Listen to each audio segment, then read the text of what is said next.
ఆరాధ్య 18వ భాగం. ఆమె కాలిన బాధను కూడా పట్టించుకోకుండా హేమంత్ని ఆత్రంగా ఒడిలోకి లాక్కుంది. నా కన్నా, నా బాబు, నా తండ్రి, ఎలా వదలాలిరా నిన్ను? దేవుడు నాకెందుకీ శిక్ష వేశాడు? ఏం పాపం చేశానని అంటూ గొంతు నరాలు తెగేలా ఏడ్చింది. తల్లి చెంపల మీద కారుతున్న కన్నీళ్లను తుడిచాడు హేమంత్. గబుక్కున హేమంత్ చేతులను పట్టుకుని అపురూపంగా చూసుకుంటూ ముద్దు పెట్టుకుంది. ఆ సంఘటన ఎప్పుడు గుర్తొచ్చినా హేమంత్ కదిలిపోతుంటాడు. ఇది తన జీవితంలోనే జరిగిందా అని నిస్తేజంగా చూస్తూ కూర్చుంటాడు. ఫ్రెండ్స్ వచ్చి లేపేంత వరకు లేవడు. ఇప్పటికే అనుభవాలను మర్చిపోలేదు, తల్లిని మర్చిపోలేదు. కళ్ల ముందు ఉన్నా లేకున్నా మనిషి తను చనిపోయే వరకు గుర్తుపెట్టుకునేది తల్లిని మాత్రమే. కారణం తల్లికి ఉండే ఆధారాలు, రుజువులు ఇంకే ప్రాణికి ఉండవు. సృష్టిలో మనిషికి ఏ అనుబంధాన్నైనా ఒకరు పరిచయం చేయాల్సిందే. కన్నతల్లి ఒడివాసనను ఒకరు పరిచయం చేయాల్సిన అవసరం ఉండదు. ఎందుకంటే మనిషి పుట్టేది అక్కడే, ఉష్ణపక్షిలా సేదదీరేది అక్కడే. ఆమె అలాగే కూర్చుని కిటికీపై మోచేయి ఉంచి ఆలోచనగా బయటికి చూస్తుంది. ఆమెకు ఎదురుగా కూర్చుని ఉన్న హేమంత్ ఆర్తిగా, ఆబగా, ఆర్ద్రంగా, అపూర్వంగా ఆమెను చూస్తున్నాడు. ఈమె తన తల్లి అన్న భావన అతనికి చాలా గొప్పగా, అద్భుతంగా, అద్వితీయంగా ఉంది. తనలో కలుగుతున్న ఎమోషన్స్ని కంట్రోల్ చేసుకుంటూ, అమ్మా, మీ పేరు లక్ష్మీ శార్వాణి కదూ అని నెమ్మదిగా అడిగాడు, తన అనుమానాన్ని నివృత్తి చేసుకోవాలని. ఆమె ఉలిక్కిపడింది. ఒక్క క్షణం ఆమె ఎక్కడుందో ఆమెకే అర్థం కాలేదు. ఆశ్చర్యపోయింది. ఎందుకంటే ఆమె పేరుకు ముందు లక్ష్మిని తీసేసి చాలా కాలమైంది. ఉపేంద్ర కూడా శార్వాణి అనే పిలుస్తాడు. ఆమె ఎవరికి చెప్పినా శార్వాణి అనే చెప్తుంది. ఈ అబ్బాయికి తన పూర్తి పేరు ఎలా తెలిసింది? ఎవరు బాబు నువ్వు? నా పూర్తి పేరు చెప్తున్నావు? అది నన్ను లోగడ అందరూ పిలిచిన పేరు. ఇప్పుడు ఉట్టి శార్వాణినే. కానీ అప్పటి నా పేరు ఇప్పుడు నీకెలా తెలిసింది అంది. హేమంత్ ఒక్క క్షణం మాట్లాడలేదు. చెప్పు బాబు, ఎవరు నువ్వు? మీరు కని 6 సంవత్సరాలు పెంచి అంతు తెలియని వింతవ్యాధితో బాధపడుతున్న నన్ను డబ్బులు ఖర్చవుతాయని హాస్పిటల్లో చేర్పించకుండా ఎక్కడో వదిలేస్తే విధి నన్ను ఇంతవాణ్ణి చేసి ఇప్పుడు మళ్ళీ ఎందుకో ఏమో నన్ను నీకు కనబడేలా చేసింది. కాదు కాదు, నిన్ను నాకు కనబడేలా చేసింది. ఇది మరీ చిత్రంగా ఉందమ్మా అన్నాడు. విపరీతంగా చలించిపోయింది శార్వాణి. చెట్టంత పెరిగి కత్తిలా చురుగ్గా ఉన్న ఈ అబ్బాయి తను కన్న కొడుకా? ఇంత వాడై మళ్ళీ తనకు కనిపిస్తాడని ఆ రోజు తను ఊహించిందా? దేవుడు ఎంత గొప్పవాడు! ఆయన ఎప్పుడు ఎవరికి ఏదివ్వాలో అప్పుడే ఇస్తాడంటారు. ఇలాంటిదేనా? సంతోషంతో ఆమె నోట మాట ఆగిపోయింది. కంటి నిండుగా హేమంత్ను చూస్తూ రెప్పల ఆర్పటం మర్చిపోయింది. ఏంటమ్మా మాట్లాడకుండా చూస్తున్నావు? ఈ హేమంత్ ఎవరో, ఇతనేంటి నా కొడుకేంటి అన్న అనుమానమా? లేదు హేమంత్, నా గతం నాకు గుర్తుంది. నువ్వు నాకు గుర్తున్నావు. కానీ ఎలాంటి పరిస్థితుల్లో నేను అలా చేయాల్సి వచ్చిందో, ఏమి ఆశించి చేశానో నీకు తెలియదు. తెలుసుకునేంత వయసు అప్పుడు నీకు లేదు. ఇప్పుడు చెప్తాను విను. లేకుంటే మా అమ్మ నన్ను వదిలేసింది అన్న చెడు భావన నీలో ఉంటుంది. అది పోవాలి. అదంతా ఇప్పుడెందుకమ్మా? నాకు వాత్సల్య మొబైల్ నెంబర్ ఉంటే ఇవ్వు. నువ్వు చెప్పింది నిజమైతే నేను ఇప్పుడే వాత్సల్యతో మాట్లాడాలి. నేను చెప్పింది నిజమే హేమంత్. ఒకప్పుడు ఆరాధ్య ఇదే ట్రైన్లో నాకు పరిచయం అయింది. ఆమెకు జాబ్ ఇప్పిస్తాను హైదరాబాద్ రమ్మని రాకేష్ అనే అబ్బాయి మోసం చేశాడు. అది తెలిసి జాలిపడి ఆమెను నాతో తీసుకెళ్లాను. జాబ్ సర్చింగ్లో ఆమెకు వాత్సల్య అయితే హెల్ప్గా ఉంటుందని వాత్సల్య నెంబర్ ఇచ్చి వాత్సల్యం పరిచయం చేశాను. జాబ్ వచ్చేంత వరకు నా దగ్గరే షెల్టర్ ఇచ్చాను. కానీ ఒకరోజు అనుకోకుండా ఆరాధ్యను నీ బైక్ మీద చూశాను. రాకేష్తో తిరుగుతుందని అపార్థం చేసుకున్నాను. ఆమె ఎంత చెప్పినా వినకుండా బలవంతంగా ఇంట్లోంచి వెళ్ళగొట్టాను. అప్పటినుండి ఆమె నాకు టచ్లో లేదు. కానీ వాత్సల్య ఫోన్ చేసినప్పుడు ఆరాధ్య గురించి చెప్తుంటుంది. ఇన్ని రోజులు తెలియదు కానీ ఇప్పుడు ఆరాధ్య నా కోళ్ళని తెలిసి ఆనందంగా ఉంది. ఇదిగో వాత్సల్య మొబైల్ నెంబర్, మాట్లాడు అంటూ తన సెల్ ఫోన్లో ఫీడ్ అయి ఉన్న వాత్సల్య మొబైల్ నెంబర్ని హేమంత్కి చూపించింది. అతను ఆ నెంబర్ని వెంటనే తన మొబైల్లో నొక్కి వాత్సల్యకి కాల్ చేశాడు. వాత్సల్య హేమంత్ కాల్ని లిఫ్ట్ చేయలేదు. 4 సార్లు ట్రై చేసినా ఆమె లిఫ్ట్ చేయలేదు. శార్వాణికి అర్థమైంది. నువ్వు ఆగు హేమంత్, నేను నా మొబైల్లోంచి కాల్ చేసి మాట్లాడతాను. తనకి నీ కాల్ని లిఫ్ట్ చేయడం ఇష్టం లేనట్లుంది అంది. హేమంత్ సరే అమ్మా, మాట్లాడు అన్నాడు. హేమంత్ అమ్మ అని అంటుంటే ఆమె శరీరంలోని తంత్రులన్నీ సున్నితంగా స్పందించి బలాన్ని పుంజుకుంటున్నాయి. జీవితంలో అమ్మ అన్న పిలుపు వింటానని, నాకు ఓ కొడుకున్నాడన్న భద్రత ఫీల్తో బ్రతుకుతానని ఆమె కల్లో కూడా అనుకోలేదు.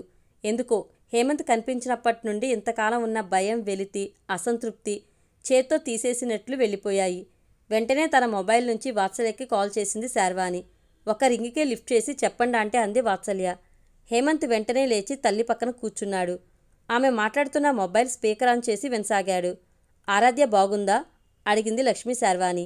దానికే బాగుందంటీ, ఆఫీస్లో ఉంది చెప్పింది వాత్సల్య. హేమంత్తో తన స్టోరీ ఎంతవరకు వచ్చింది? తీగలాగింది శార్వాణి. ఏముందంటీ రావటానికి, తన పాటికి తను, అతని పాటికి అతను సైలెంట్గా ఉండిపోయారు. అంటూ డొంకను కదిలించింది వాత్సల్య. ఆరాధ్య నీ దగ్గర ఉన్నట్లు హేమంత్కి తెలుసా? ఆరా తీసింది శార్వాణి. తెలియకపోవచ్చా ఆంటీ, ఎందుకంటే తనెప్పుడు హేమంత్తో మాట్లాడలేదు, నన్ను కూడా మాట్లాడవద్దని చెప్పింది అంటూ నిజం చెప్పింది వాత్సల్య. తను చెప్తే నువ్వు వింటావా? ప్రశ్నించింది శార్వాణి. ఫ్రెండ్ కదా, వినాలి నవ్వుతూ జవాబిచ్చింది వాత్సల్య. హేమంత్ కూడా ఫ్రెండేనన్నావు, పెళ్లిలో ఆడపడుచుల హారతి కూడా పట్టానని చెప్పావు. చెప్పాను, కానీ ఆరాధ్య ఇప్పుడు నా రూమ్మేట్ ఆంటీ. రూమ్మేట్ అంటే తెలిసినా కావాలని అడిగింది శార్వాణి. మా ఖర్చులు తను కూడా షేర్ చేసుకుంటుంది, మాతో పాటు ఉంటుంది. మేం చేసినట్లే తను కూడా ఓ వారం రోజులు వంట చేస్తుంది. ఇంతే ఆంటీ అంది వాత్సల్య. కానీ హైదరాబాద్లో ఉంటూ హేమంత్కి కనిపించకుండా ఎలా ఉంటుంది? తన దగ్గర హేమంత్ ఇంటి సెకండ్ కీ ఉందాంటీ. హేమంత్ లేనప్పుడు వెళ్ళి తన డ్రెస్సులు తెచ్చుకుంది, ఆఫీస్కి వెళ్తుంది. వాళ్ళిద్దరు ఆఫీస్ టైమింగ్స్ ఒకటే కాదు కాబట్టి ఒకరికొకరు ఎదురయ్యే ఛాన్సెస్ లేవు. పైగా తనిప్పుడు హెయిర్ స్టైల్ మార్చుకుంది. సడన్గా మీరు చూసిన ఆరాధ్యను గుర్తుపట్టలేరు. హేమంత్కి వాత్సల్య మాటలు స్పష్టంగా వినిపిస్తున్నాయి. ఆశ్చర్యపోతున్నాడు, యాంగ్జైటీగా వింటున్నాడు. అయ్యో అలా ఎందుకు చేసింది?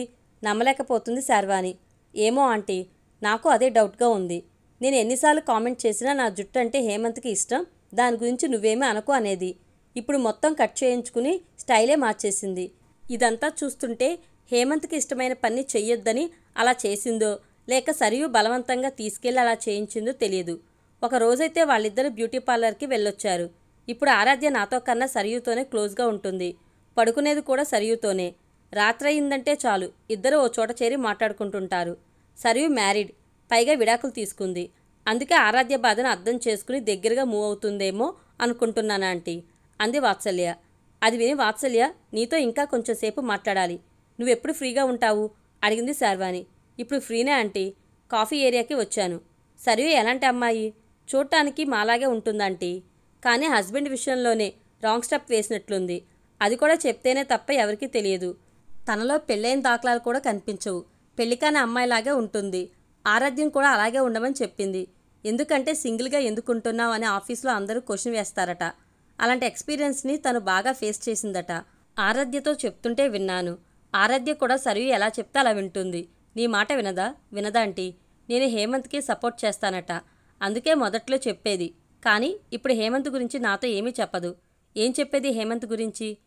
హేమంత్ వాళ్ళ ఇంట్లో వాళ్ళని బాగా తిడుతున్నాడట, డబ్బులు తెమ్మంటున్నాడట, బంగారం కావాలంటున్నాడట. ఫ్లాట్ ఇస్తామన్నారు కదా, అదెప్పుడు ఇస్తారు అని ఊరికే విసిగిస్తున్నాడట. హేమంత్కి బొత్తిగా సేవింగ్స్ లేవట, అత్యాశాపరుడట. ఇవన్నీ నచ్చక ఎదిరిస్తే కొడతాడేమోనన్న భయంతో మా దగ్గర ఉంటుందట. అయినా హేమంత్ పద్ధతి కూడా బాగాలేదంటీ. ఒక ఆడపిల్లని ఇష్టపడి పెళ్లి చేసుకుని ఇలాంటి టార్చర్ పెట్టడం అవసరమా? అదే నేను లేకుంటే ఆరాధ్య ఏమైపోయేది? ఇంకో చోటికి వెతుక్కుంటూ పోయేది. తను ఎవరి దగ్గరికి వెళ్ళినా వాళ్ళ ఖర్చును షేర్ చేసుకుంటుంది కాబట్టి వద్దనరు. బిజినెస్ డీల్ అలాగే ఉంటుంది. కానీ ఇంత జరుగుతున్నా నువ్వు హేమంత్కి కాల్ చేసి చెప్పకపోవడం న్యాయంగా లేదు.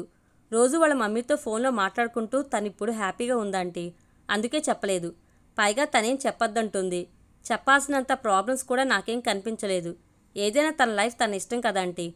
ఆంటీ, నాకు టైం అయింది, నేను లోపలికి వెళ్తున్నా, కంపెనీ మీటింగ్కి అటెండ్ కావాలి అంటూ కాల్ కట్ చేసింది. హేమంత్కి మతిపోయింది. తను ప్రయాణం చేయాల్సింది అటు కాదు ఇటు అని అనుకుంటూ కిటికీలోంచి బయటకు చూశాడు. స్టేషన్ వస్తున్నట్లు గమనించి ట్రైన్ ఆగ్గానే చురుగ్గా కదిలి జంప్ చేసినట్లే ట్రైన్ దిగాడు. తన కొడుకు జీవితం ఇలా ఎందుకయిందని ఆలోచిస్తున్న శార్వాణి ట్రైన్ ఆగడం కానీ కొడుకు ట్రైన్లోంచి దిగడం కానీ గమనించుకోలేదు. కొడుకు తన పక్కన లేకపోవడం చూసి నిర్ఘాంతపోయింది. ఇంతవరకు జరిగింది కలలో జరిగినట్లు నిర్వీర్యమైపోయింది. ఇక లేడేమోననుకున్న కొడుకు కనిపించినట్లే కనిపించి మాయమయ్యాడని ఆమెలోని తల్లి మనసు ఉసూరుమంది. కనీసం వాడి ఫోన్ నెంబర్ అయినా అడగకపోతిని కదా, నా నెంబర్ అయినా వాడికి ఇవ్వకపోతిని కదా అని ఆవేదన చెందింది. ఇక తన కొడుకు తనకెలా కనిపిస్తాడో అని కన్నీళ్లు పెట్టుకుంది. అప్పుడొచ్చాడు హేమంత్. అమ్మా, ఎందుకు ఏడుస్తున్నావు? కట్నం డబ్బుల కోసం ఆరాధ్యని వేధించేంత దుర్మార్గుడినని ఏడుస్తున్నావా? అసలు నేను కట్నమే అడగలేదు. మేము మా మర్యాద కోసం అంతిస్తాం ఇంతిస్తాం అని అబద్ధాలు చెప్పి నేనే వాళ్ళని అడుగుతున్నట్లు బ్లేమ్ చేస్తుంది. నా దగ్గర డబ్బులు తీసుకుని మోసం చేశారు, కోపం రాదా అన్నాడు. ఆమె మాట్లాడకుండా ఒక్క క్షణం మౌనంగా చూసి, ముందు నీ మొబైల్ నెంబర్ ఇందులో ఫీడ్ చేయి నాన్న, నా నెంబర్ కూడా తీసుకో అంది.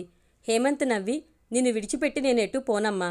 యాక్చువల్లీ నేను ఆరాధ్య కోసం రిటర్న్ వెళ్ళిపోదామని ట్రైన్ దిగాను.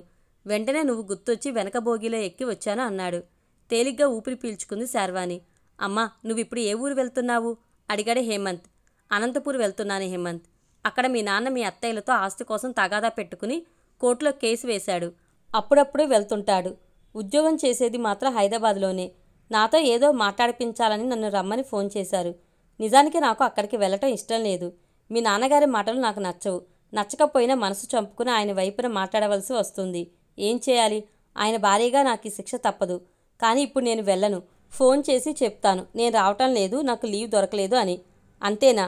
ఇంకేం చెప్పవా అమ్మా నాన్నతో అడిగాడు హేమంత్. ఎందుకు చెప్పను నాన్న, నువ్వు కనిపించావని చెప్తాను అంది. వినగానే నాన్న చాలా సంతోషపడతాడు కదమ్మా.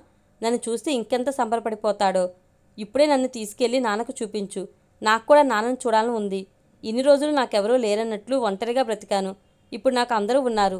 అమ్మ, నాన్న, అత్తయ్యలు, మావయ్యలు, ఇంకా బోల్డు మంది బంధువులు. నా పెళ్లిలో నాకంటూ ఫ్రెండ్స్ తప్ప వీళ్ళెవరూ లేరు. అదే ఇప్పుడు చూడు ఎందరున్నారో. నాకు మన వాళ్ళందరినీ వెంటనే చూడాలని ఉందమ్మా అన్నాడు. అనంతపూర్లో తన బంధువులు హేమంత్ను చూస్తే ఏమనుకుంటారో ఆమె ఊహించగలదు. అది హేమంత్కు తెలిస్తే తండ్రిని క్షమించలేడు. పర్యవసానాలు కూడా వేరుగా ఉంటాయి. అందుకే ఇప్పుడు వద్దు హేమంత్.